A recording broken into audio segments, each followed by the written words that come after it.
বলো কি কি অভিযোগ আছে বলো। হ্যাঁ, কি বলতে চাও বলো।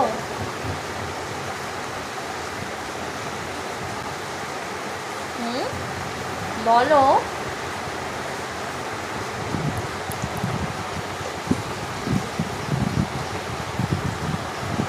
নাকের এখানে কি করে কাটলো তোমার, আগে বলো সেটা। আগে বলো নাকের এখানে কি করে কাটলো।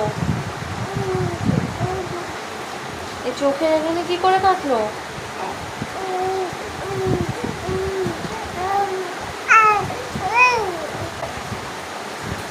বলো, নিজের নখে কেটেছো। তুমি তো খুব শান্ত ছেলে তাই না। তুমি একটা দুষ্টু ছেলে, একটু ভালো না। একটা পচা ছেলে, একটা পচা ছেলে, একটা দুষ্টু ছেলে, দুষ্টু ছেলে। একটুও ভালো না তুমি। হ্যাঁ, একটুও ভালো না। শুধু ঘুমায় না, সারাদিন জেগে থাকে, রাত্রে ঘুমায় না।